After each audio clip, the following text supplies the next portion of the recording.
Today we will study about the fractional distillation of the liquid air. अगर liquid air होती है तो उसे हम कैसे डिस्टिल करते हैं, कैसे सेपरेट करते हैं. ये लिक्विड एयर है. यहाँ पर पर्टिकुलर सेक्शन है जहाँ पर लिक्विड एयर लिक्विफाइड की जाती है. ओके, अब यहाँ से ये सामने आपको दिखाई दे रहा है रेफ्रिजरेशन यूनिट है. यहाँ पर एयर ठंडी होती है. Cooled in the refrigeration unit में यहाँ ठंडी होती है. ठंडी होने के बाद यहाँ एयर कंप्रेसर से एयर जो है वो निकल जाती है.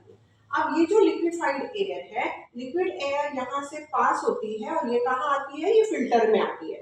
Liquid air collected inside the filter, वो वेपराइज होकर जो वेस्ट पर है वो निकल जाती है. Liquid air collected in the filter और यहाँ पर जो थ्रू द फिल्टर और यहाँ पर इट रिमूव द इम्प्यूरिटीज जो है वो रिमूव की जाती है.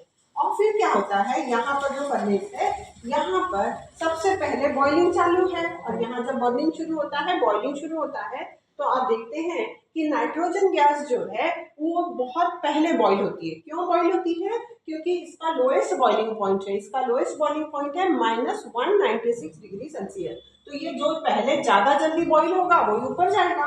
तो यहाँ से जो नाइट्रोजन गैस है वो बॉईल होती है और चूंकि ये बहुत जल्दी बॉईल होती है तो ये यहाँ आती है और यहाँ पर जो इनलेट आउटलेट होता है, इस आउटलेट से नाइट्रोजन गैस जो है वो बाहर निकल जाती है और फिर ये नाइट्रोजन गैस निकल कर चली जाती है. और फिर सेकंड नंबर पे जो होता है boiling point, slightest high boiling point होता है. नाइट्रोजन से थोड़ा ज़्यादा बॉइलिंग पॉइंट होता है -186 डिग्री सेल्सियस. और ये बॉइलिंग पॉइंट होता है आर्गन गैस का, जो आप जानते हैं इनर्ट गैस है.